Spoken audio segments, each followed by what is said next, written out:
অসংখ্য ভক্ত, অনুরাগী ও শহীদদের শ্রদ্ধা ভালোবাসায় সিক্ত হয়ে মোহাম্মদপুর কেন্দ্রীয় জামে মসজিদ কবরস্থানে সমাহিত হলেন কিংবদন্তি কণ্ঠশিল্পী বশির আহমেদ।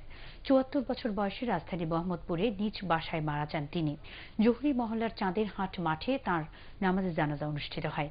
বরেণ্য এই সঙ্গীত শিল্পীর মৃত্যুতে শোকাহত গোটা শিল্পী সমাজ। বেশ কিছুদিন ধরে তিনি ক্যান্সারে ভুগছিলেন। ইমদাদুল্লাহ বাবুর রিপোর্ট। অনেক সাধের ময়না আমার বাঁধন কেটে যায়। প্রকৃতির নিয়ম মেনে গানের এই ময়নাটিকে শিকল দিয়ে বাঁধা না গেলেও বাংলা গানের অন্যতম কিংবদন্তি এই শিল্পী রয়ে গেছেন অসংখ্য সুহৃদ, বন্ধু, ভক্ত ও অনুরাগীদের মাঝে।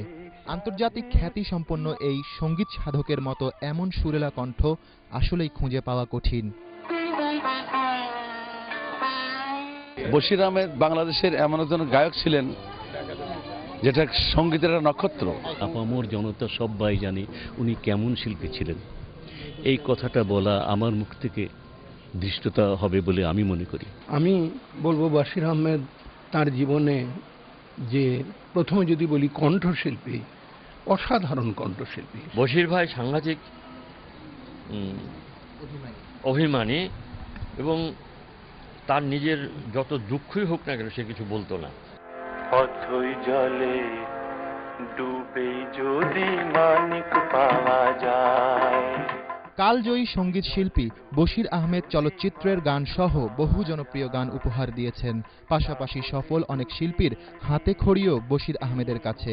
এত বড় মাপের একজন মানুষ, তার কাছে আমি উচ্চাঙ্গ সঙ্গীত শিখছি বা শিখতে পারছি, ওই জিনিসটা এখন চিন্তা করলে আমি ব্যাখ্যা করতে পারি যে আমি খুবই ভাগ্যবান একজন। ওনার সাথে এখন আমি এত শয়তানি করি, এত মজা করি।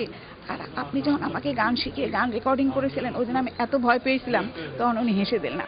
যারে যাবি যদি যা। বশির আহমেদ তাঁর গানের স্বীকৃতিস্বরূপ ২১ পদক সহ পেয়েছেন অসংখ্য পুরস্কার। মৃত্যুকালে বশির আহমেদ স্ত্রী, এক ছেলে, এক মেয়ে সহ অসংখ্য গুণগ্রাহী ও ভক্ত রেখে যান।